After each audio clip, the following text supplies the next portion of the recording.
Seminary. My name is Lisa Zook. I serve as the Vice President of Strategic Initiatives here at CTS, and I am delighted to welcome you all here to this space.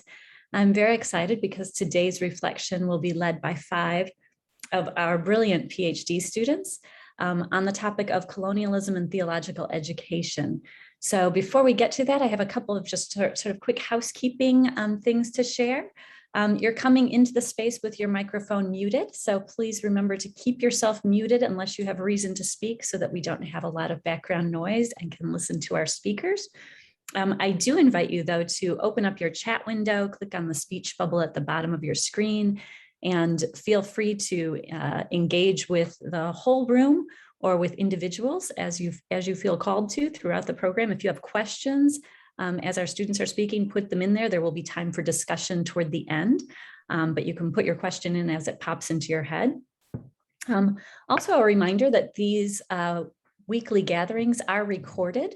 So by being here, you're giving your consent to having yourself, your little square recorded, and they are available on the front page of the CTS website. It typically takes about 24 hours for them to get up there, but if you know others who couldn't be here today who might want to have participated in this, you can definitely share the link afterwards or go back and listen again if there's something that you want to remind yourself of. With that, I'm going to invite Jihad Turk. Jihad is the president and dean of Bayan Islamic Graduate School, our partner and friend, to open us today with some words of gathering. Jihad. Thank you, Lisa, and good noontime to all of you. I wanted to share, I was asked to start with a prayer, and I wanted to share the prayer that as Muslims we recite in each of our daily prayers. This is kind of the core verses, the 7 verses that are oft recited by Muslims worldwide, the one-fourth of the world's planet that are Muslims all recite these verses every day, many times. And in it, you will see, I'm going to do the Arabic and then the translation, but you'll see that these verses start with praising God and contextualizing our relationship with God, and include reference to the trajectory of our spiritual journey. Excuse me. Alhamdulillah.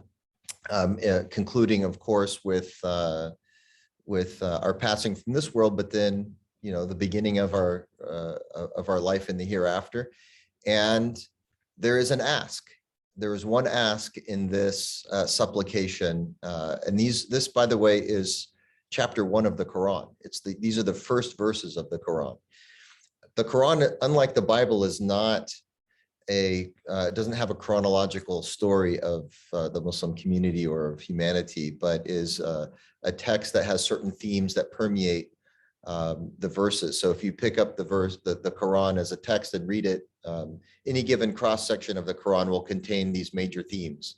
The first of which, of course, is that God is one, and that God is loving and merciful and compassionate and all-powerful and all-knowing, et cetera, et cetera. So, and then there are a few other themes we can get to in another conversation.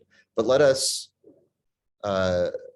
collectively still our minds and our hearts as we listen to and then reflect upon Surah Al-Fatiha, the opening chapter of the Quran.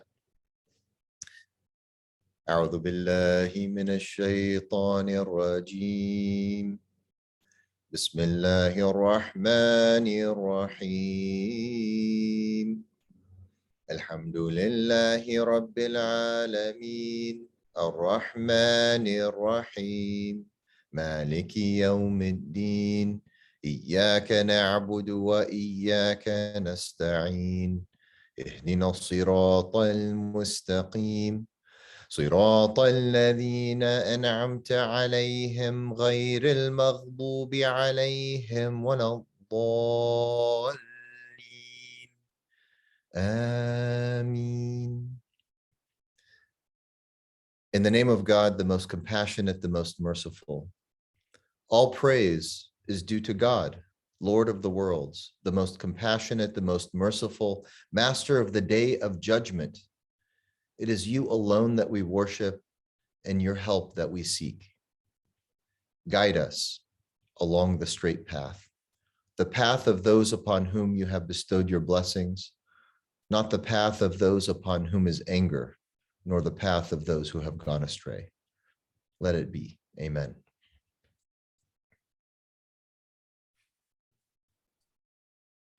Amen. Thank you, Jihad. I appreciate that. Friends, as I mentioned at the outset, we are joined today by 5 of our PhD students leading us in conversation on the topic of colonialism and theological education. And I want to share some brief bios of each of them before turning it to them. And I've invited my colleague, Reverend Brian Smith, to help me with the bios. So Brian, I'll let you go first.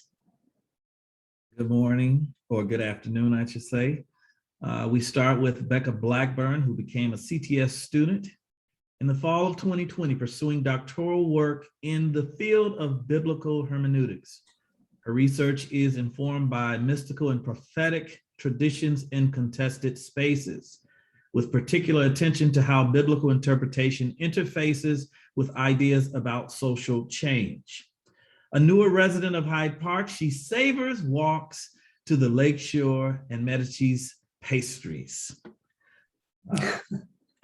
Dr. Nolan Shaw began his PhD studies at Chicago Theological Seminary, fall 2019, in Africana psychology, concentrating on African-derived esoteric religions. The primary focus of his research is centered on ways of, 1, applying West African cosmological understandings of personhood to contemporary theories of human development, 2, connecting conjure practices in New Orleans with indigenous African spirituality, and 3, linking existing issues of white supremacy, systemic racism, and intergenerational trauma to epistemological terrorism. Nolan is currently a member of the adjunct faculty of McCormick Theological Seminary. And Oluwaseun Budaman Hararap is a pastor scholar who dedicated himself to an ongoing conversation of making theology to be significant and relevant. Oluwaseun started his PhD journey at CTS in fall 2020. Since his ordination at the Christian Churches of Java in 2011, Oluwaseun continued to engage closely with several community activities such as interreligious dialogue, pastoral support in the Drug Addiction and Rehabilitation Center for Young People, and local mass organization for young people, early political engagement awareness. His primary research lies in the intersection between Christian ethics, post-traumatic public theology, genocide studies, and socio-pastoral theology.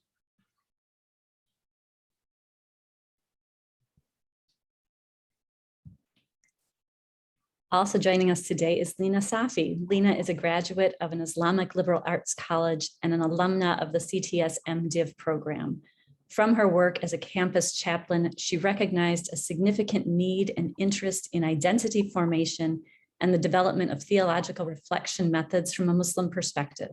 Her research has been in vocational and clinical training pedagogies, engaging the ways in which occupying dual roles within religious community may lead to significant moral distress. Lina is delighted to be in residence in Chicago for her 3rd year of doctoral work at CTS, and for the significant opportunities to be in community and conversation with one another. And finally, Jamie L. Fluker joins us. Jamie entered CTS in 2019 as a doctoral student in the field of womanist theology, ethics, and culture. Her research interest centers on the leadership of Black women as activists and their ethical witness for liberation as a form of social justice evangelism. Jamie currently serves as a faith community organizer for Southsiders Organized for Unity and Liberation. She aims to combine her academic studies, activism, and service to the church to organize liberation for communities on the South Side of Chicago. So welcome to all of our PhD students. I turn it to you now and look forward to the discussion. Thank you, Lisa and Brian, for those introductions. It's my pleasure to get us started as we begin to frame our conversation around colonialism and theological education. This can be a challenging topic for a number of reasons. For one, it's huge. The topic is broad enough to easily fill a semester-long course. And the topic is also deep. Each term, colonialism, theological education, encompasses a variety of definitions, practices, legacies. But another reason this topic can be challenging is its nearness. We live in a world where colonialism is still a reality and where much of our global social infrastructures are profoundly shaped by colonialism. It is pervasive. And yet many of us gathered here today share an appreciation and hope for the role theological education can play in meaningfully engaging this world. So for us to scratch the surface of a conversation where we're exploring connections between colonialism and theological education can admittedly expose uncomfortable realities and evoke thorny questions. As students of CTS, today we draw inspiration from this institution's commitment to open inquiry and to critical engagement of text, context, and practices. We thank you all for this opportunity and for joining us in this time of reflection and dialogue. My colleagues and I also wanted to name and thank two of our professors, Dr. Lockhart and Dr. Crowder. Last spring, the five of us and several other colleagues had the privilege of taking their classes, Pedagogies and Hermeneutics, concurrently. And through some of those readings and discussions, we began to co-percolate on this theme of colonialism and theological education. So to anchor our conversation today, we chose a text from our Pedagogies course, a chapter written by Willie James Jennings entitled, "What Shall We Teach? The Content of Theological Education." This chapter is found in the book entitled Teaching for a Culturally Diverse and Racially Just World, which is edited by Eleazar S. Fernandez. So in this chapter, Jennings doesn't explicitly explore colonialism as he talks about theological education, but one of the ways he anchors our conversation today is presenting the metaphor of architecture to talk about theological education. He says that in the modern Western academy, teaching the content of theological education is about entering architecture. And entering that architecture, he says, continues to be an extremely complex negotiation for people of color and for women. And as you'll see in our conversation today, we also widen that to say it's complex for people who don't identify as Christian as well. Jennings explores how the architecture of theological education obstructs or promotes the flourishing of the different bodies who enter it. In this metaphor of architecture, Jennings also links design and desire. Architecture says something about the hopes and dreams of the designer. So when we enter into a space that we did not design and which was not designed for us, Jennings says we need to assess its possibilities for survival and for flourishing. His chapter prompts questions such as, what are the desires embedded in this design? What designs or structures have been held up as desirable? And how do we define the success of a structure? As inhabitants of theological education's architecture, Jennings encourages us to expose the desires and designs of this architectural project so that we can question them and work with them in innovative ways.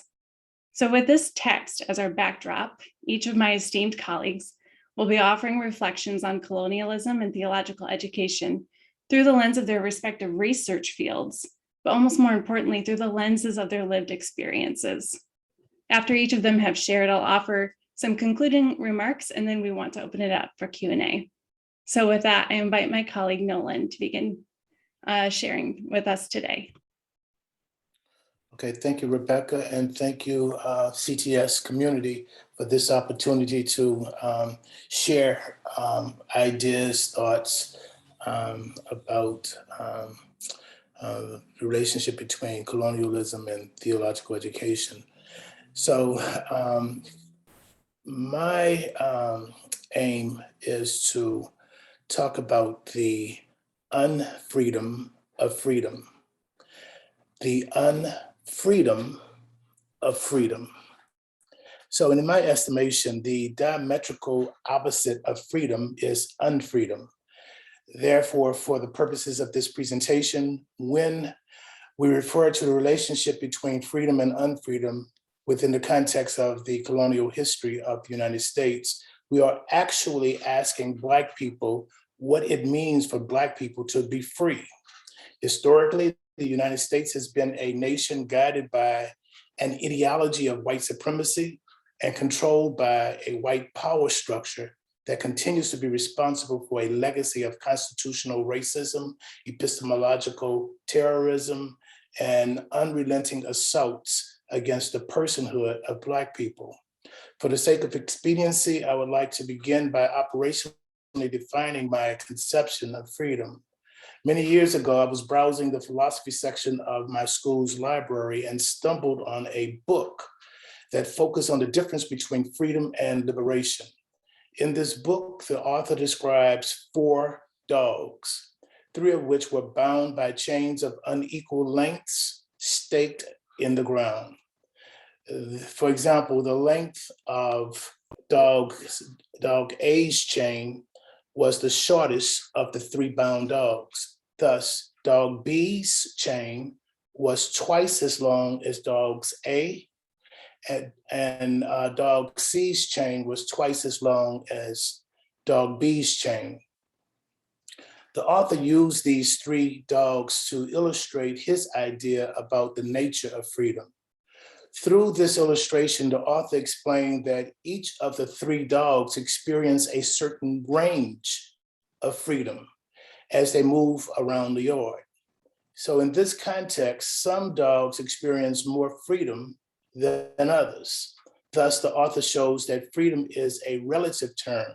However, dog D experienced absolute freedom of movement because a chain did not bind dog D. Consequently, the author defines liberation as complete freedom. Notwithstanding the above definition of freedom, Black people's freedom of movement in the United States has been constrained by the architecture of colonialism. In other words, the ability of Black people to assert their selfhood has been carefully regulated by the white power structure. For example, the requirement of freedom papers and slave passes to move outside the presence of white people, not being visibly present in sundown towns after sunset.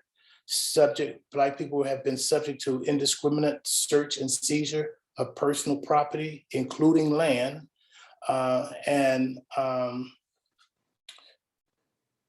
This idea is captured in Calvin Warren's book, Ontological Terror, where he talks about the fragility of Black freedom during slavery.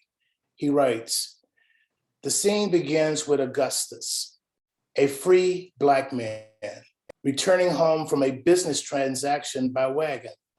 Patroller, Harvey Travis, the symbol of the law, stops Augustus in a routine inspection of the wagon. Travis has stopped Augustus many times before and knows that Augustus is a free Black, and as such has the right to travel and the freedom of movement. Travis demands Augustus' freedom papers, although he's read them many times and basically has them memorized. When Augustus insists that it is his prerogative to travel as a free person, Travis sardonically replies, 'You ain't free, lest me and the law say you free.' Travis expressed animus about Augustus' refusal to act obsequiously before white people, to assert a right he does not indeed possess. As Augustus continues to assert his freedom, Travis begins to eat the freedom papers. Starting at the bottom right corners, he chewed and swallowed them. After eating the freedom papers, Travis mockingly retorted, 'That's what I think of your right to do anything you got a right to do.' Travis licked his fingers in satisfaction and wiped his mouth. Meanwhile, Dorsey, a kidnapper of free Blacks, purchased free Blacks from Travis and sells them as captives for a handsome profit. Travis explains to Dorsey that his timing is fortuitous because he has a nigger who didn't know what to do with his freedom, thought it meant he was free. Travis sells Augustus to Dorsey. Unable to prove his freedom, Augustus becomes the property of Dorsey, instantly losing the very rights he was so certain freedom ensured. So Warren's story is instructive for today's anti-colonial activists because it illustrates the trajectory of Black people's unfreedom beyond slavery. In other words, the story shows that Black people still do not have rights that white people are bound to respect. Regrettably, this pattern of disrespect has continued into the 21st century in the form of mass incarceration, ghettoization, together with economic and sexual exploitation. Moreover, these overt signs of oppression strongly suggest that the Black body is incapable of being free of assault anywhere in the United States, a fact of Black life that represents an ongoing source of trauma. Nonetheless, according to Willie James Jennings, theological education in the modern Western academy was not built with different bodies in mind or with due consideration of different minds in diverse bodies. The architecture of modern theological education has been likened to the master's house, built exclusively for his sons. Jacob Crothers appears to agree with Jennings' assessment of the exclusionary nature of theological education. For instance, Crothers highlights the underlying reason for the existence of Black education in the United States. He writes, there were two Mohonk conferences, one in 1890 and the other in 1891. This is the place where the leading white educators and ministers met to hammer out a consensus on Negro education. No Blacks were in attendance, none were invited. But the conference thought that they had successful meetings and more importantly, those white men, plotted the course of Black education that still exists today. That pattern was later transferred to Africa by the British. Many of them shared the opinion of Reverend James Pike, who, claiming to be a friend of the Negro and an advocate of the abolition of slavery, nonetheless asserted that the problem of Negro education was not how to teach them reading and writing. Indeed, they learned that all too readily. Rather, the problem for Pike and many aware whites was how to teach the Negro proper manners and respect for his new role as a worker. So finally, the academy is supposed to be a liberating space where minds and thoughts of faculty and matriculants are able to engage in academic freedom. But as soon as critical race theory is mentioned in our current climate, and there's a public out there, and there becomes a public outcry to burn books or exclude them from the curriculum. Black bodies located in and outside of these hallowed halls of academia are not free due to the architecture of colonialism, working to dehumanize and denigrate all things Black. So I will conclude by stating the reason I raised the issue of unfreedom in this discussion. And that is because it seems that Black freedom is something that can be given and taken away by the white power structure. It appears that Blacks who conform to the rules of right conduct are given a wider range of freedom than nonconformists who are placed on a tight leash. Moreover, let's ask ourselves, if Black people are US citizens, then why must the Voting Rights Act of 1965 be reauthorized by Congress every 25 years? And with that, I end my conversation. Thank you very much, Nolan. Lena, would you like to go next? Yes, thank you, Becca, for setting this wonderful conversation up for us, and Nolan for so substantively just taking us right into it. I really feel like I'm just coming in on your coattails. So I'm going to go ahead and offer some of the thoughts that I have in revisiting this chapter from Jennings in the last few days. So this work from Jennings is about theological education, more specifically Protestant Christian theological education, and grappling with its white male norms in history. Nevertheless, or perhaps precisely because this is an interrogation of the normative Protestant Christian voice in theological education, it was so deeply troubling to me as a Muslim who has been so significantly impacted and in many ways formed by theological education and institutions. So, whose house am I in? I lost sleep as this question weighed heavily on my heart, the disturbance no doubt exacerbated by the fact that I was in a moment of significant personal transition, having laid my mother to rest in the midst of packing up our belongings and deciding where to go next.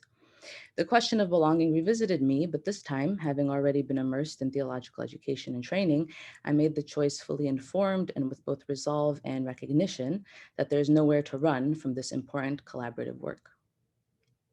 CTS in particular has offered me profoundly meaningful relationships with faithful educators. In my years with this institution, I have been encouraged to take seriously my own faith tradition and communities and bring them into the classroom.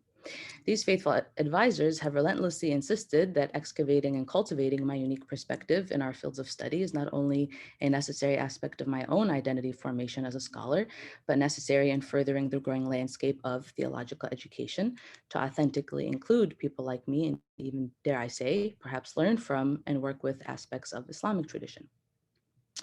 In an interview about the future of theology, Jennings encourages his presumably Christian academic audience toward thinking freshly about doctoral formation, saying, let's never let a good crisis go to waste. In response as to whether Christian theology can speak meaningfully to an increasingly religious pluralistic society, Jennings maintains that senses must be finely tuned to identify and speak with courage to the pressure points that impact us all. He then furthers the house metaphor to an image of unknown communities behind doors, saying there has been a tendency to be mystified by the front door of difference. And can we acknowledge that that's the front door and now come inside? Recognizing some of the dynamics at play with this framework for interreligious engagement necessitates a conversation around power and privilege. Do minoritized communities have a choice as to whether to open that front door? And will there be room for meaningful conversation on their own terms once it is open? Although these others seem to have the sanctity and power in their own homes in the metaphor, we know that colonialism doesn't knock. In reality, it's Christianity's house that we are most familiar with and forced to continue contending with in one way or another much of the time. The cost of being a perpetual guest, from my observations and experiences of trying to practice Islam in America, is to let go of certain integral things for the sheer difficulty of holding on to them. A ready example that many Muslims will likely relate to is finding a place to make wudu and pray 5 times a day consistently when the bathrooms weren't built with ritual washing in mind. As an adolescent, this most often meant trying to quickly wash my foot in the sink of a movie theater or comically offering prayer in an elevator at a Barnes & Noble with friends because there wasn't an empty corner to be found.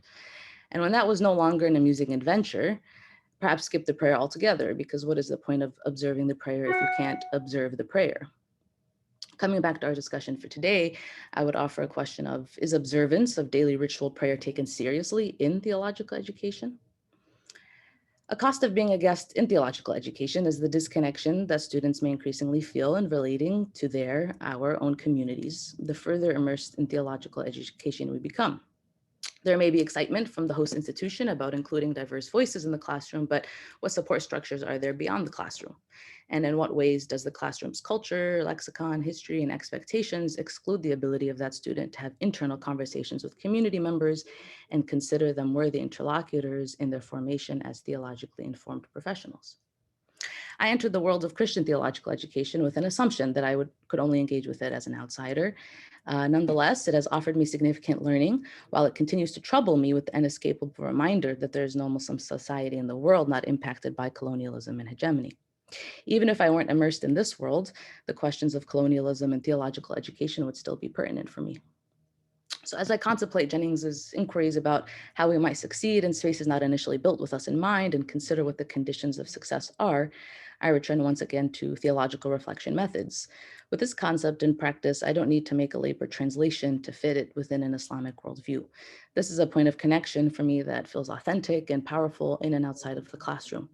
To further develop theological reflection methods is to connect students with their own internal process, give voice to their meaningful connections, and encourage the formation of future theologians capable of living and collaborating authentically with many others. Thank you. Lena, thank you so much. Yasua, would you like to go next? Thank you very much, Becca. I would like to continue, my friends, but I will start with a different kind of story. I will start about the problem of translation. How we can translate the Christian concept of Jesus as the Lamb of God to the indigenous people who never have a living experience with sheep or lamb, only pigs or swine and fish. Changing the lamb into swine or pigs or fish will sound more like a blasphemy rather than contextual theology. I'm not going to say it out loud. I don't have any guts to say that. So the interpreters would deal with two options. First, they completely change the phrase by using local wisdom or language. However, by doing so, there will be a disconnection or detachment with the larger body of Christianity or the major conversation of theology. In other words, it will be a significant theological construction because it speaks to the indigenous people, but irrelevant to larger bodies of theology. It goes far as a footnote. Alternatively, or the second route, the interpreters can maintain the phrase and infuse the idea of lamb and sheep into the indigenous people. Unfortunately, the message itself will not entirely be embodied in the indigenous people's daily life. Contrary to the first route, it will be a relevant theology because it can speak to the broader audience, but insignificant since it's a lack of depth in the local context. It lost the meaning. This mundane example of theological complexity is not merely a problem of making or creating an appropriate interpretation, since it was not only about choosing the right words. Instead, it shows an unbalanced interplay between the inner logic of certain major theological concepts with local wisdom in particular context. Or if I may put it in a more firm formulation, the colonialistic architecture of theology domesticize other forms of theological expression as local but not global, spiritual but not religious, ethnic but not ethic. So the word ethnic, it always have a strong relation with exotic and cultural, but not with philosophical or sophisticated or enhanced. And in many theological education, in many ways, you want to seen as a professional, not an exotic person. Even the word exotic, I cannot use as an Asian person to picture an European person. So an European person can say that, oh, this is very exotic food, exotic wardrobe, but I cannot use that kind of words to the contrary. So yeah, exotic, ethnic, cultural, but not philosophical, ethic, or even sophisticated or enhancement. So yeah, there's sometimes some kind of domesticization or pushing to certain corner. They can be relevant, this local, even the phrase local wisdom itself said there is wisdom, but it's only local, it's not global. They can be relevant to the greater conversation if the so-called local, spiritual, or ethnic theological expression grab the hand and being pulled up by the major theological concept. My theological work can be seen as part of the greater conversation. If I'm talking about the Augustine reception in Indonesia, okay, that can be can be quite major work. I cannot hold myself in not to quote a novelist from Indonesia, Pramudia Anantatur, in one of his books about colonialism in Indonesia. There is a fragment of conversation between a Dutch person with an indigenous boy called Minke.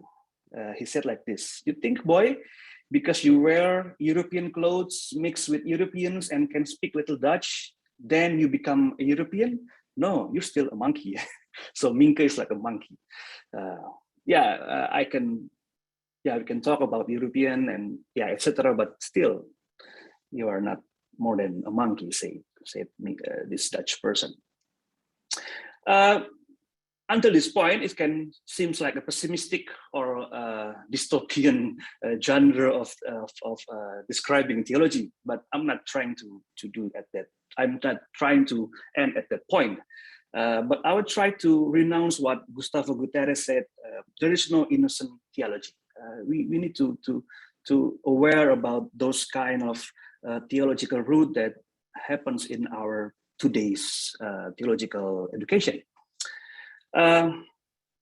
So allow me to end with some stories of my conversation with our beloved Latinx Latina Latine Professor Morales.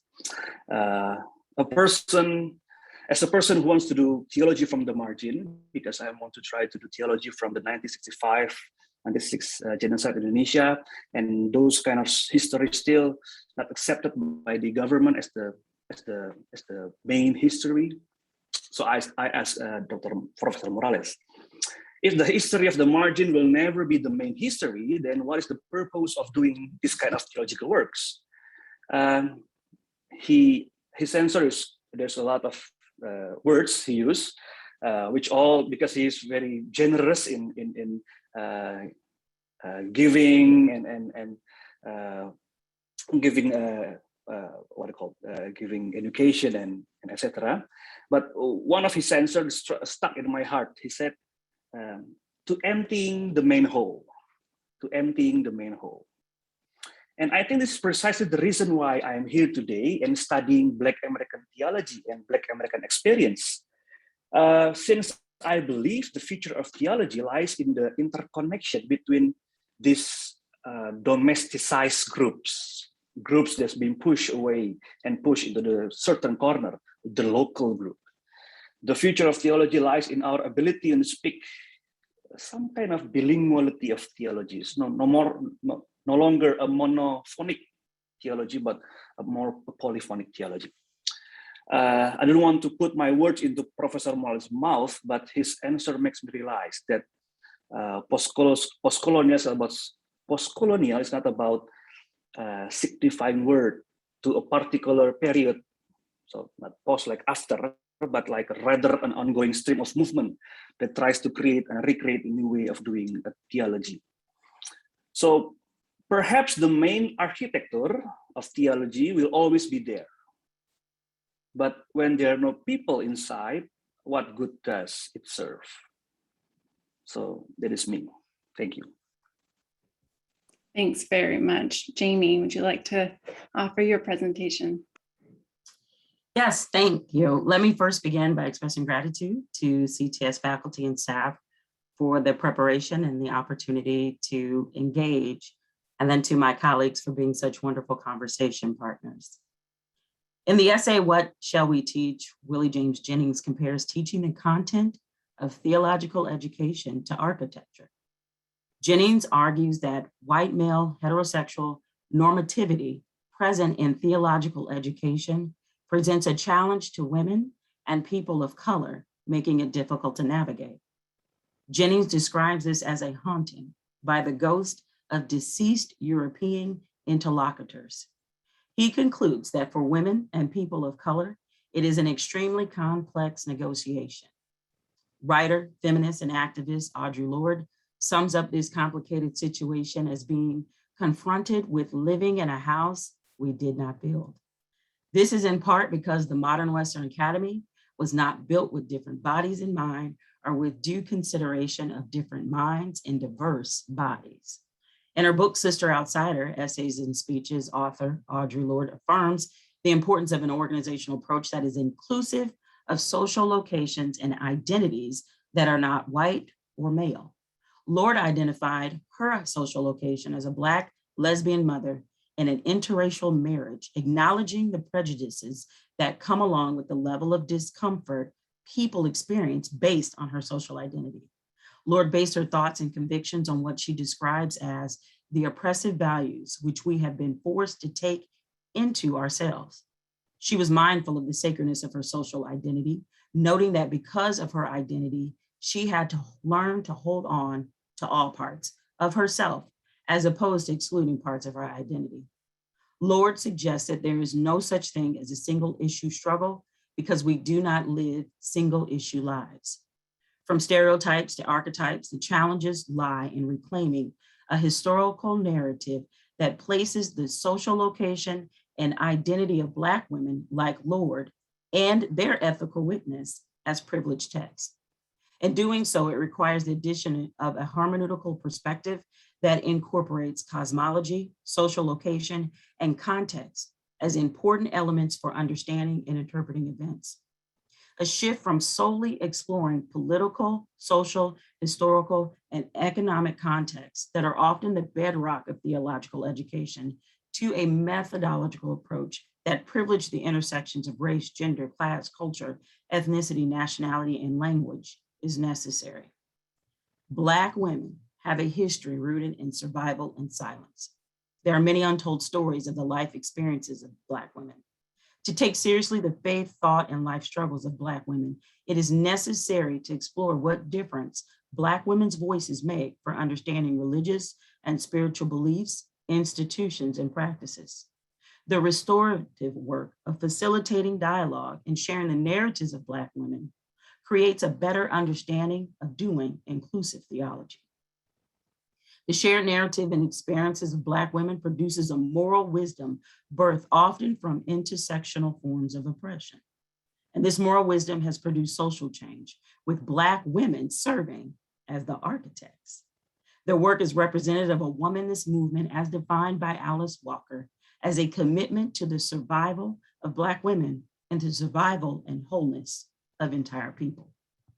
As an architectural structure, theological education, the context and content in which it is taught parallel the HGTV show Fixer Upper.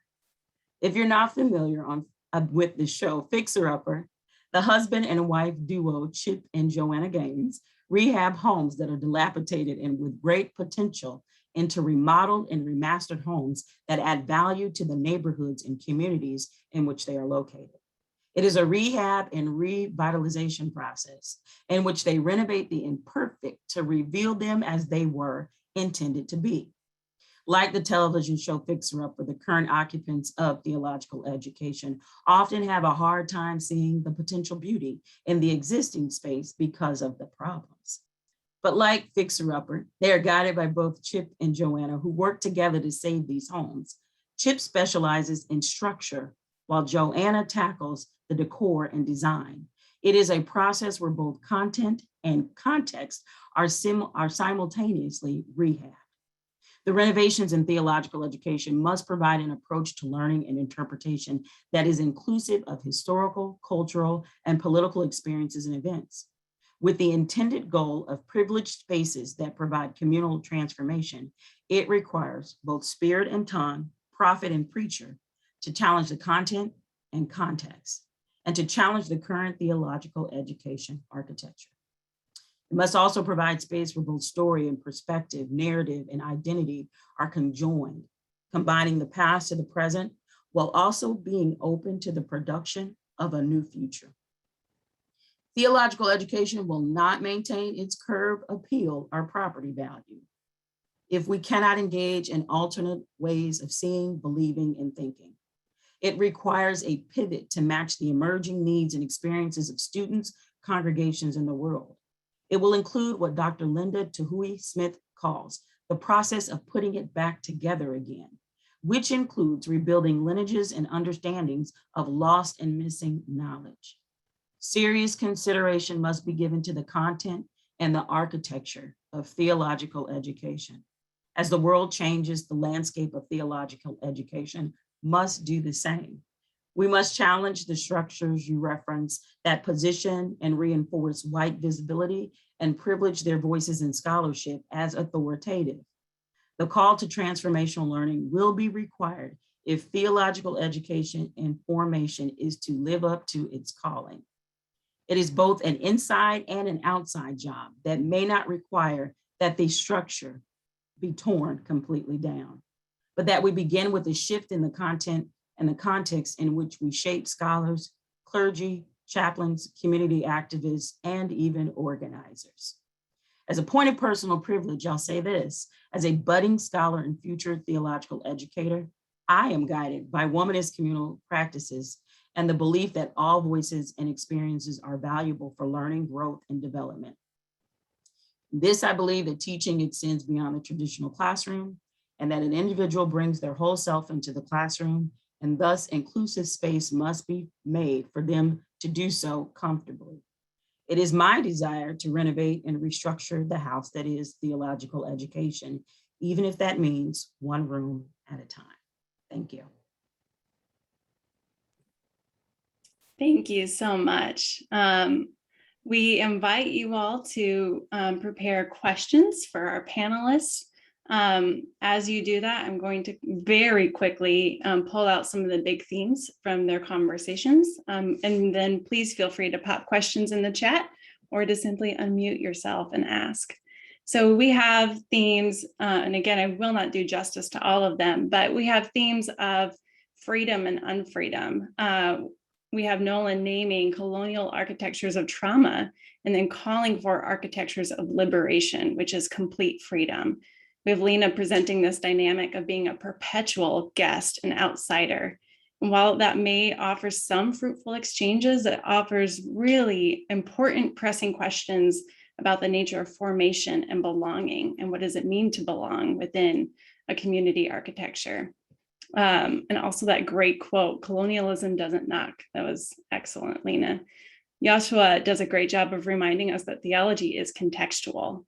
And if that architecture of theological education is not designed in conversation with its context, can that structure be successful? And then Jamie prompting us to think about our opportunities to remodel the content and context of theological education, to center social identities and locations, especially those that have been historically excluded from these architectures, and then to ask, as we remodel, whose tools are we using? Excellent, excellent contributions. We'll open it up now for questions.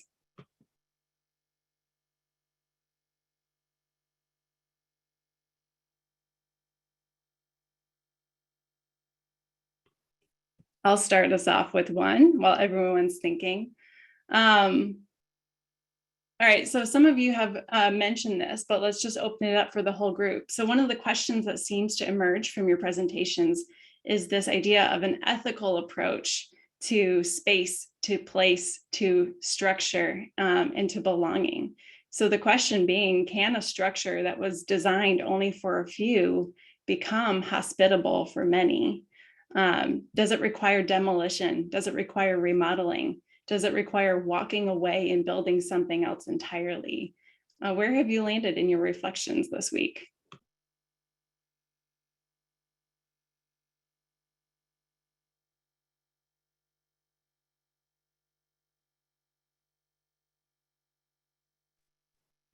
I struggled a little bit, I think, this week with, and I don't know, HGTV is what's on when I'm at like doctor's appointments or any other place. It's like the one television station you can turn on and not happen to offend anyone, I think. But it's, you know, I struggle between Fixer Upper and Good Bones, and struggle between like the notion and idea for me that there have been things that have come from theological education and formation. I wouldn't be where I am right now in a doctoral program with some of the skills and tools and things that I've gained. So I'm probably more or less apt to say, let's tear it down and start afresh, recognizing that at some point in time when we maybe perhaps attempt to do that, that we'll put up another structure that's designed only for a few, and not one that's hospitable for many. But rather going in and saying, hey, like there are some things that are good about what we have, but there are some things that we need to renovate, update. And so I kind of have sat in that place of initially maybe a thought to just start all over and start afresh. But I like the idea of rehabbing something because it's still inhabitable at some point while you're rehabbing, rather than if you kind of extreme home makeover, we're tearing everything down and building something afresh and new. My quick response, Becca, is I'm torn between damage done and hope springs eternal. And what I'm paying attention to is how do you rehabilitate or restructure something that is already existing on a faulty foundation? Case in point, you will recall in our class how in South Africa, Zimbabwe in particular, grandmothers were primarily responsible for teaching the children their worldview, their values, their social relations, and so forth and so on. And then the colonial rulers came in, so-called colonial rulers came in and began, forming their schools, and consequently, only permitted boys to go to school. And then boys, began to disregard the teachings of their grandmothers and began to focus on, speaking English or whatever the, colonial language might have been. And I guess my point to all of this is that the worldview, the meaning making, the ability of people to make meaning of their particular worldviews is inside the language. And so Native Americans were forbidden to speak their languages, and certainly Africans, New World Africans, were forbidden to speak their language. So now we have a situation where people are, fully alienated from their worldviews as a result of colonialism. So, how do we create a structure, or how do we rehabilitate a structure that will recreate what is, by and large lost, and in some cases lost forever?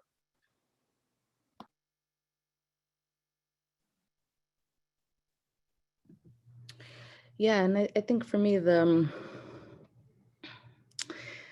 concern about trying to start over is perhaps to dismiss all of the ways that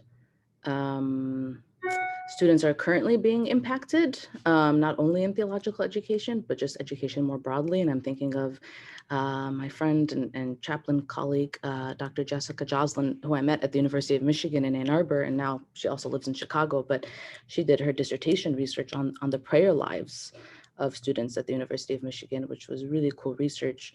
But, she talks about how students come in, perhaps, and she interviewed Christians and Muslims and Jews on campus, but the feeling of, they might offer a prayer before the class begins at the beginning of their education, and 4 years later, they haven't prayed in 4 years in that way. And so it might not be that the professor is discouraging that, but just the context and the culture, because it's not being purposefully encouraged, is sending messages of discouragement. And so that just weighs really heavy on my heart. Just for all of the ways that so many are being impacted by that.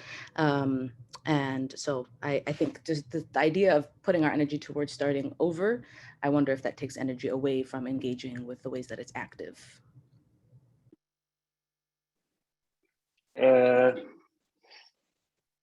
Yeah, there will be always a challenge to start something new, but the notion of authenticity is always being in question. I mean, there's no something is really authentic. There always a piece of a past, a piece of something before us.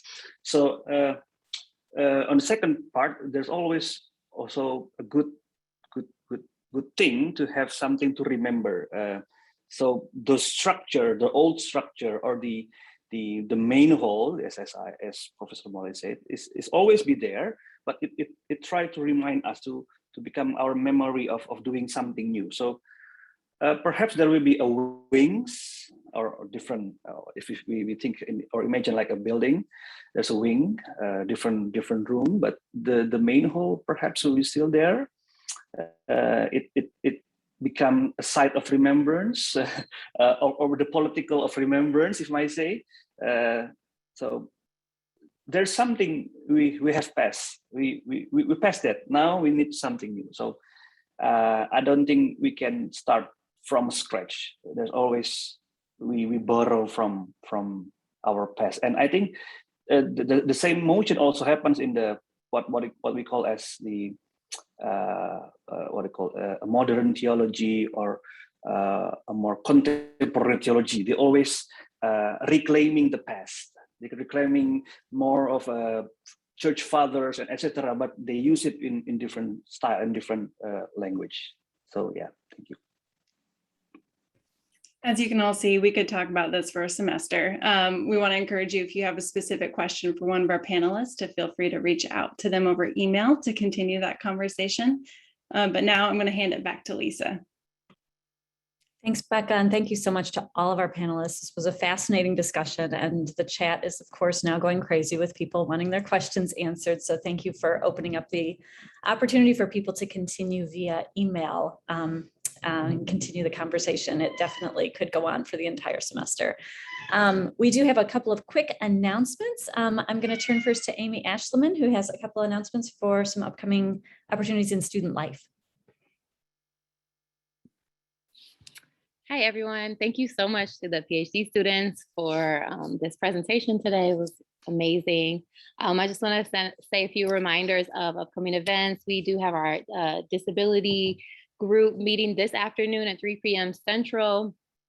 We also have the Parents of CTS meeting on Mondays, first time meeting. It's just if you're a parent and you want to talk about some of the challenges and joys of that work and how it overlaps sometimes with your theological work.